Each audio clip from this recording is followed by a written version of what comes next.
1956 November 1 ಕರ್ನಾಟಕದ ಪಾಲಿಗೆ ಐತಿಹಾಸಿಕ ದಿನ. ಸ್ವಾತಂತ್ರ್ಯ ಪೂರ್ವದಲ್ಲಿ ಮದ್ರಾಸು, ಮುಂಬಯಿ ಮತ್ತು ಹೈದರಾಬಾದ್ ಪ್ರಾಂತ್ಯಗಳಲ್ಲಿ ಹಂಚಿ ಹೋಗಿದ್ದ ಕನ್ನಡದ ಪ್ರದೇಶಗಳು ಅಂದು ಏಕೀಕರಣಗೊಂಡು ವಿಶಾಲ ಮೈಸೂರು ರಾಜ್ಯ ಉದಯವಾಯಿತು. ಉದಯವಾಗಲಿ ನಮ್ಮ ಚೆಲುವ ಕನ್ನಡ ನಾಡು, ಉದಯವಾಗಲಿ ನಮ್ಮ ಚೆಲುವ ಕನ್ನಡ ನಾಡು. ಕಾಲಾನಂತರದಲ್ಲಿ ಸಮಸ್ತ ಕನ್ನಡಿಗರ ಬಯಕೆಯಂತೆ 1973 ನವೆಂಬರ್ 1 ಮೈಸೂರು ರಾಜ್ಯ ಕರ್ನಾಟಕ ಎಂದು ಮರುನಾಮಕರಣಗೊಂಡಿತು. ಹೆಸರಾಯಿತು ಕರ್ನಾಟಕ, ಉಸಿರಾಗಲಿ ಕನ್ನಡ,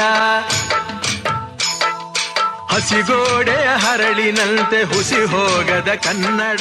ಈವರೆಗೆ ರಾಜ್ಯದಲ್ಲಿ ಆಡಳಿತ ನಡೆಸಿರುವ ಸರ್ಕಾರಗಳು ಕನ್ನಡ ನಾಡು ನುಡಿಗೆ ತಮ್ಮದೇ ಆದ ಕೊಡುಗೆ ನೀಡಿವೆ. ಈ ಹಾದಿಯಲ್ಲೇ ಮುನ್ನಡೆದಿರುವ ಮುಖ್ಯಮಂತ್ರಿ ಸಿದ್ದರಾಮಯ್ಯನವರು ಇನ್ನೂ ಒಂದು ಹೆಜ್ಜೆ ಮುಂದೆ ಹೋಗಿ ತಮ್ಮ ಅಪಾರ ಕನ್ನಡಾಭಿಮಾನದ ಮೂಲಕ ಜನ ಮನ ಸೆಳೆದಿದ್ದಾರೆ.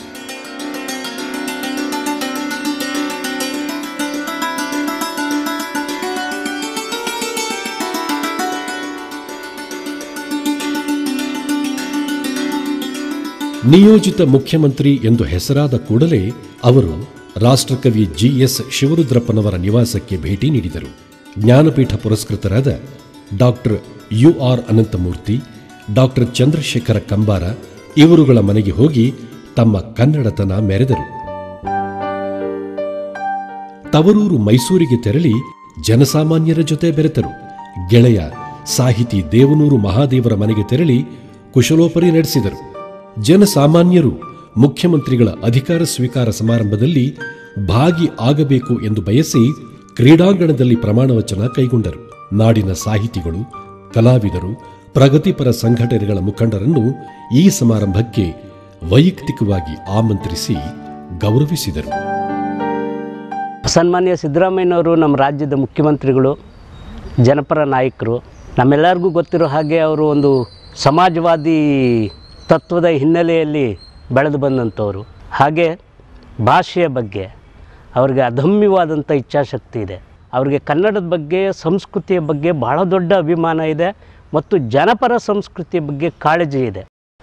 ಜೊತೆಗೆ ಸಿದ್ದರಾಮಯ್ಯನವರಿಗೆ ಇತ್ತೀಚೆಗೆ ನಾನು ನೋಡಿದ ಹಾಗೆ ಭಾಷೆ ಬಗ್ಗೆ, ನೆಲದ ಬಗ್ಗೆ, ಜಲದ ಬಗ್ಗೆ ಅತ್ಯಂತ ಅಭಿಮಾನ ಇದೆ.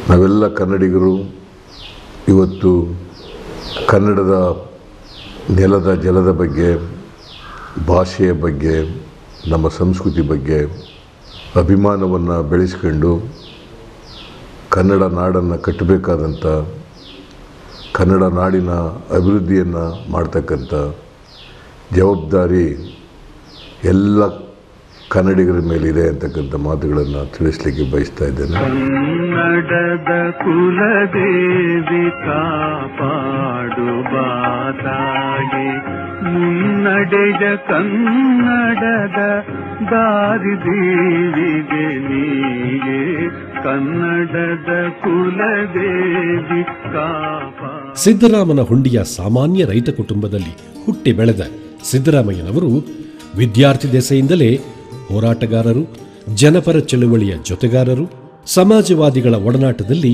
ತಮ್ಮ ವ್ಯಕ್ತಿತ್ವವನ್ನು ರೂಪಿಸಿಕೊಂಡವರು. ಹೀಗಾಗಿ ಸಿದ್ದರಾಮಯ್ಯನವರ ನಡೆ ಮತ್ತು ನುಡಿಯಲ್ಲಿ ನಾಡು ನುಡಿಯ ಅಭಿಮಾನ ಸಹಜವಾಗಿಯೇ ಒಡಮೂಡಿದೆ. ಹಾಗೆಯೇ ದೇವನೂರು ಮಹಾದೇವರಂಥ ಸಾಹಿತಿ, ಫಾ ಮಲ್ಲೇಶ್ ಅಂತ ಕನ್ನಡ ಹೋರಾಟಗಾರರು, ಇವರ ಒಡನಾಟ, ಇವೆಲ್ಲ ಒಡನಾಟಗಳ ಜೊತೆಗೆ ನನಗೆ ಮೊದಲಿಂದಲೂ ಕೂಡ ಭಾಷೆ ಬಗ್ಗೆ ಅಭಿಮಾನ ಮತ್ತು ಪ್ರೀತಿ, ಬದ್ಧತೆ ಇದೆ. ಸಿದ್ದರಾಮಯ್ಯನವರ ಈ ಪರಿಯಾದ ಜನಪರ ನಿಲುವು, ಕನ್ನಡ ಪರ ಕಾಳಜಿಯಲ್ಲಿ ಅಚ್ಚರಿಯೇನೂ ಇಲ್ಲ. ಇವು ಇವರ ಬದುಕಿನಲ್ಲಿಯೇ ಬೆರೆತು ಹೋಗಿವೆ. ಸಾಮಾನ್ಯ ಜನರ ಜೊತೆಗಿನ ಒಡನಾಟವೇ ಅವರಿಗೆ ಹೆಚ್ಚು ಆಪ್ಯಾಯಮಾನ. 1983 ಪ್ರಥಮ ಬಾರಿಗೆ ಮೈಸೂರಿನ ಚಾಮುಂಡೇಶ್ವರಿ ಕ್ಷೇತ್ರದಿಂದ ವಿಧಾನಸಭಾ ಸದಸ್ಯರಾಗಿ ಆಯ್ಕೆಯಾದ ಸಿದ್ದರಾಮಯ್ಯನವರು ಕನ್ನಡ ಕಾವಲು ಸಮಿತಿಯ ಪ್ರಪ್ರಥಮ ಅಧ್ಯಕ್ಷರಾಗಿ ನೇಮಕಗೊಂಡರು. ನನಗೆ ಅವರು ಹೇಳಿದ ಒಂದು ಮಾತು ತುಂಬ ನೆನಪಿಗೆ ಬರ್ತಾ ಇದೆ. ಬಿಜಾಪುರದ ಕಡೆಗೆ ಅವರು ಪ್ರಾರಂಭದಲ್ಲಿ ಹೋದರು. ಕಾವಲು ಸಮಿತಿ ಅಧ್ಯಕ್ಷರಾಗಿ. ಅಲ್ಲಿ ಜನ ಬಹಳ ಹಿಂದುಳಿದ ಕನ್ನಡದ ಬಹಳಷ್ಟು ಕನ್ನಡ ಪ್ರದೇಶ ಅದು. ಆ ಕನ್ನಡ ಪ್ರದೇಶನ ಇವರು ಹುಡುಕೊಂಡು ನಮ್ಮ ಗಡಿಯ ಕೊನೆಯ ಹಳ್ಳಿಗಳಿಗೆ ಹೋದಾಗ ಆ ಹಳ್ಳಿ ಜನ ಇವರಿಗೆ ನಡೆಮೂಡಿ ಹಾಸಿ ಸ್ವಾಗತ ಮಾಡಿರೋರು. ಹೇಳ್ತಾಯಿದ್ರು ಸಿದ್ದರಾಮಯ್ಯನವರು, ಅದೇನು ಪ್ರೀತಿ ಸರ್ ಅವ್ರಿಗೆ, ಅದೇನು ಭಾಳ ಹಿಂದುಳಿದಿದೆ ಆ ಏರಿಯಾ ಎಲ್ಲ. ಆದರೆ ಅವ್ರು ತೋರಿಸಿದ ಪ್ರೀತಿ, ಆತ್ಮೀಯತೆ, ಆ ಗೌರವ ನೋಡಿದರೆ ನನಗೆ ಕಣ್ಣೀರು ಬಂದುಬಿಡ್ತು. ಎಷ್ಟು ಸಂತೋಷ ಆಯಿತು ಅಂದರೆ ಅಷ್ಟು ಸಂತೋಷ. ಭಾಳ ಹಿಂದುಳಿದಿದ್ದಾರೆ. ನಂತರ ಪಶುಸಂಗೋಪನೆ, ರೇಷ್ಮೆ, ಸಾರಿಗೆ ಸಚಿವರಾಗಿ ಆಡಳಿತದಲ್ಲಿ ತಮ್ಮ ಛಾಪು ಮೂಡಿಸಿದರು. ಹಣಕಾಸು, ಕಾರ್ಮಿಕ ಮತ್ತು ಅಬಕಾರಿ ಸಚಿವರಾಗಿ, ಉಪಮುಖ್ಯಮಂತ್ರಿಗಳಾಗಿ ಉನ್ನತ ಸ್ಥಾನಕ್ಕೇರಿದರು. ರಾಜಕೀಯದ 7 ಬೀಳಿನಲ್ಲಿ ಒಮ್ಮೆ ವಿರೋಧ ಪಕ್ಷದ ನಾಯಕರಾಗಿಯೂ ಕಾರ್ಯನಿರ್ವಹಿಸಿದರು. ಈಗ ರಾಜ್ಯದ ಮುಖ್ಯಮಂತ್ರಿಗಳಾಗಿ ನಾಡು ನುಡಿಯ ಉನ್ನತಿಗಾಗಿ ಶ್ರಮಿಸುತ್ತಿದ್ದಾರೆ. ಮುಖ್ಯಮಂತ್ರಿ ಶ್ರೀ ಸಿದ್ದರಾಮಯ್ಯನವರು ವರನಟ, ಕನ್ನಡದ ಕಣ್ಮಣಿ ಡಾಕ್ಟರ್ ರಾಜ್ಕುಮಾರ್ ಅವರ ಆತ್ಮೀಯರೂ ಹೌದು. ಡಾಕ್ಟರ್ ರಾಜ್ಕುಮಾರ್ ಅವರು ನಮ್ಮ ಜಿಲ್ಲೆಯವರು. ಅವರು ಒಬ್ಬ ಮೇರು ನಟ. ಅವರಿಗೆ ನಮ್ಮ ಜಿಲ್ಲೆಯವ್ರ ಕಂಡ್ರೆ ಭಾಳ ಅಭಿಮಾನ. ಹಾಗಾಗಿ ನಾನು ಯಾವಾಗಲೇ ರಾಜ್ಕುಮಾರ್ ಅವರನ್ನು ಭೇಟಿ ಮಾಡಿದ್ರು ಕೂಡ ನಮ್ಮ ಕಾಡಿನವ್ರು ಬಂದರು, ಬರ್ರಿ ಬರ್ರಿ ಅಂತ ಕರಿತಿದ್ರು.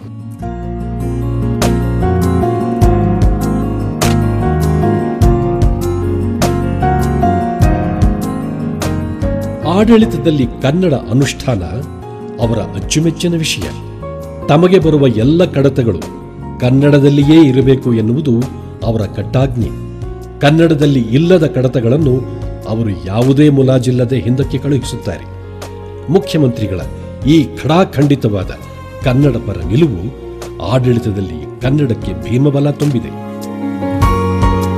ಬೆಂಗಳೂರು ನಗರದಲ್ಲಿ ನೆಲೆಸಿರುವ ಕನ್ನಡೇತರರು ಇಲ್ಲಿನ ಭಾಷೆ ಮತ್ತು ಸಂಸ್ಕೃತಿಗೆ ಹೊಂದಿಕೊಳ್ಳಬೇಕು ಎಂಬುದು ಮುಖ್ಯಮಂತ್ರಿ ಸಿದ್ದರಾಮಯ್ಯನವರ ಆಶಯ. ಕನ್ನಡ ಭಾಷೆ, ಸಂಸ್ಕೃತಿ ಉಳಿಸಿ ಬೆಳೆಸುವ ಬಗ್ಗೆಯೂ ಕನ್ನಡಿಗರೆಲ್ಲ ಕ್ರಿಯಾಶೀಲರಾಗಬೇಕು. ಅಲ್ಲದೆ ನಗರದಲ್ಲಿ ನೆಲೆಸಿರುವ ಕನ್ನಡೇತರರು ಇಲ್ಲಿನ ಭಾಷೆ ಮತ್ತು ಸಂಸ್ಕೃತಿಗೆ ಹೊಂದಿಕೊಳ್ಳಬೇಕಾದದ್ದು ಅತ್ಯಗತ್ಯ. ನೆರೆಹೊರೆಯವರು ಕೂಡ ನಮ್ಮ ಸೋದರ ಸೋದರಿಯರೇ. ಆದರೆ ನಮ್ಮ ಭಾಷೆ, ನಮ್ಮ ನೆಲ, ನಮ್ಮ ಜಲದ ಮೇಲೆ ಯಾರೇ ದಾಳಿ ಮಾಡಿದ್ರು ಕೂಡ ಅದನ್ನು ಸಹಿಸ್ಕೊಳ್ಳೋಕ್ಕೆ ಸಾಧ್ಯ ಆಗಲ್ಲ. ಅದು ರಕ್ಷಣೆ ಮಾಡ್ತಕ್ಕಂಥದ್ದು ನಮ್ಮ ಜವಾಬ್ದಾರಿ. ಹಾಗಾಗಿ ನಾವು ಬೇರೆಯವರನ್ನು ಪ್ರೀತಿಸಲೇಬೇಕು, ಗೌರವಿಸಬೇಕು. ಅದ್ರ ಜೊತೆಗೆ ಭಾಳ ನಿರ್ದಾಕ್ಷಿಣ್ಯವಾಗಿ ಕಠಿಣವಾದಂಥ ಮಾತುಗಳಲ್ಲಿ ಅವರಿಗೆ ನಮ್ಮ ಭಾಷೆ ಮೇಲೆ, ನಮ್ಮ ಜಲದ ಮೇಲೆ ಯಾರೇ ಅದನ್ನು ದಬ್ಬಾಳಿಕೆ ದೌರ್ಜನ್ಯಗಳು ಮಾಡಿದ್ರೆ ಅದನ್ನು ನಾವು ಸಹಿಸ್ಕೊಳ್ಳಲ್ಲ ಅಂತಕ್ಕಂಥ ಮಾತುಗಳನ್ನು ಕೂಡ ಹೇಳಬೇಕಾಗ್ತದೆ. ಒಂದು ತಾಯಿಯ ಮಡಿಲ ಮಕ್ಕಳೆನ್ನಿ, ಒಂದು ತಾಯಿಯ ನುಡಿಯ ನುಡಿವೆನ್ನಿ, ಇಳು ನಾವೆಂಬವರ ಕಣ್ತೆರೆಯರೆನ್ನಿ, ಬೀಳು ನಾವೆಂಬುವರ ಬಾಯ್ ಮುಚ್ಚ ಬನ್ನಿ, ಕನ್ನಡದ ಮಕ್ಕಳೆಲ್ಲ ಒಂದಾಗಿ ಬನ್ನಿ, ತಾಯ್ನಾಡ ಜಯ ಭೇರಿ ನಾವಾದವೆನ್ನಿ. ಅದು ವಿವಿಧ ಕ್ಷೇತ್ರಗಳಲ್ಲಿ ಗಣನೀಯ ಸೇವೆ ಮಾಡಿರ್ತಕ್ಕಂಥ ಸಾಧಕರಿಗೆ ಸಿಕ್ಕಬೇಕು ಅಂತಕ್ಕಂಥದ್ದು. ಆ ಕಾರಣದಿಂದಲೇ ಮೊದಲೆಲ್ಲ ಏನು ಮಾಡ್ತಾಯಿದ್ರು, ಸರ್ಕಾರ ರಾಜ್ಯೋತ್ಸವ ಪ್ರಶಸ್ತಿಗಳನ್ನು ತೀರ್ಮಾನ ಮಾಡ್ತಕ್ಕಂಥದ್ದನ್ನು ಮಾಡ್ತಾಯಿದ್ರು. ಹಾಗಾಗಿ ಕೆಲವು ಅನರ್ಹರಿಗೂ ಕೂಡ ಸಿಗ್ತಕ್ಕಂಥದ್ದು ಆಗ್ತಿತ್ತು. ಇಲ್ಲಿ ಅರ್ಹರಿಗೆ ಸಿಗಬೇಕು, ಸಾಧಕರಿಗೆ ಸಿಗಬೇಕು ಅನ್ನೋ ಕಾರಣಕ್ಕೋಸ್ಕರ ಒಂದು ಸಮಿತಿಯನ್ನು ಮಾಡಿದ್ದೀವಿ. ಆ ಸಮಿತಿಯವರ ಶಿಫಾರಸಿನ ಆಧಾರದ ಮೇಲೆ ಸಾಧನೆಯನ್ನು ಮಾಡಿರ್ತಕ್ಕಂಥವರಿಗೆ ಕೊಡಬೇಕು ಅಂತಕ್ಕಂಥ ಉದ್ದೇಶದಿಂದ ಕಳೆದ ವರ್ಷ ನಾವು ಅದನ್ನು ಪ್ರಾರಂಭ ಮಾಡೋದು. ಈ ವರ್ಷವೂ ಕೂಡ ಅದನ್ನು ಮುಂದುವರಿಸ್ತಾ ಇದ್ದೀವಿ.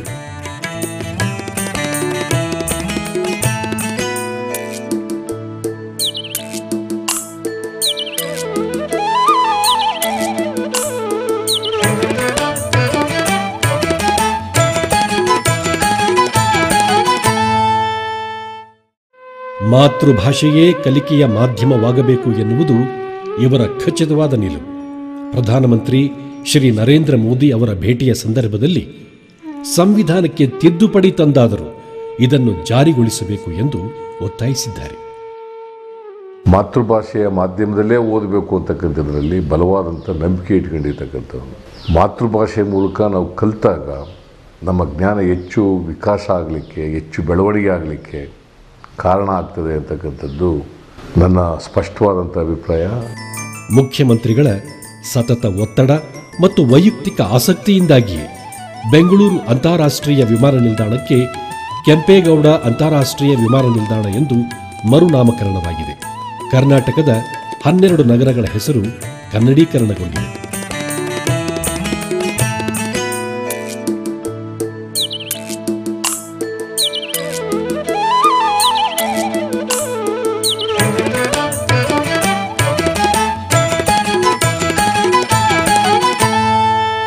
ಅಲ್ಲಿ ಏಕೀಕರಣಕ್ಕೋಸ್ಕರ ಬಹಳ ಜನ ಹೋರಾಟ ಮಾಡಿದ್ದಾರೆ.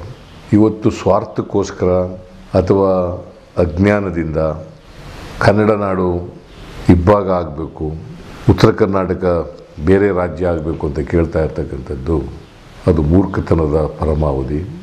ನಾನು ಅದನ್ನು ತೀವ್ರವಾಗಿ ಖಂಡಿಸ್ತೇನೆ. ಇಂದಿನ ನಮ್ಮ ಪೂರ್ವಜರು, ನಮ್ಮ ಹಿರಿಯರು ಏನೊಂದು ಅಖಂಡ ಕರ್ನಾಟಕದ ಬಗ್ಗೆ ಹೋರಾಟ ಮಾಡಿ ಕರ್ನಾಟಕ ಅಂತೇಳಿ ತೊಗೊಂಬಂದರು. ಇವತ್ತು ಈ ಭೂಮಿ ಇರುವವರೆಗೂ ಅಖಂಡ ಕರ್ನಾಟಕದಲ್ಲೇ ನಾವು ಇವತ್ತು ಉಳಿತೀವಿ. ಕರ್ನಾಟಕ ಯಾವಾಗಿದ್ರೂ ಒಂದೇ ಅಂತ ಹೇಳಿ ಈ ಮಾತಾಡಲು ಹೇಳಲು ಬಯಸ್ತಾ ಇದ್ದಾನೆ. ಕರ್ನಾಟಕದ ನೆಲ, ಜಲ, ನಾಡು, ನುಡಿ ಇವುಗಳ ರಕ್ಷಣೆ ನಮ್ಮೆಲ್ಲ ಕನ್ನಡಿಗರ ಹೊಣೆ. ಕನ್ನಡ ನಾಡು ನುಡಿಯ ವಿಷಯದಲ್ಲಿ ಇವರದ್ದು ನಿಖರ ನಿಲುವು. ಕನ್ನಡ ಶಾಲೆಗಳನ್ನು ಮುಚ್ಚುವುದಿಲ್ಲ, ಕನ್ನಡ ಕಾರ್ಯಕ್ರಮಗಳಿಗೆ ಅನುದಾನದ ಕೊರತೆ ಇಲ್ಲ, ಕನ್ನಡದ ಹಿತರಕ್ಷಣೆಗೆ ಸರ್ಕಾರ ಬದ್ಧ, ಬೆಳಗಾವಿ ಕರ್ನಾಟಕದ ಅವಿಭಾಜ್ಯ ಅಂಗ. ಹೀಗೆ ಇವರ ಕನ್ನಡ ಪರ ನಿಲುವುಗಳ ಸರಣಿ ಮುಂದುವರಿಯುತ್ತದೆ. ಕನ್ನಡ ಭಾಷೆ ಬೆಳೀಬೇಕು, ಕನ್ನಡ ಭಾಷೆ ಸಾರ್ವಭೌಮತ್ವ ಇರಬೇಕು. ಕನ್ನಡ ಭಾಷೆಗೆ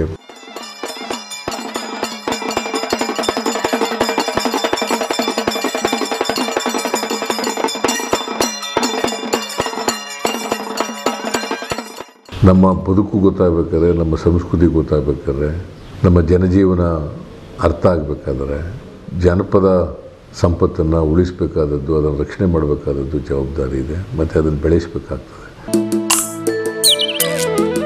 ಶ್ರೀ ಸಿದ್ದರಾಮಯ್ಯನವರದ್ದು ಸಹಜ ಕನ್ನಡ ಪ್ರೇಮ, ಹೃದಯಾಂತರಾಳದ ಕಾಳಜಿ. ಇವರ ನಡೆ ಕನ್ನಡ, ನುಡಿ ಕನ್ನಡ, ಎಲ್ಲಕ್ಕಿಂತ ಮಿಗಿಲಾಗಿ ನಡೆ ನುಡಿ ಒಂದಾದ ಅಪ್ಪಟ ಕನ್ನಡ ಆಡಳಿತ ಶೈಲಿ.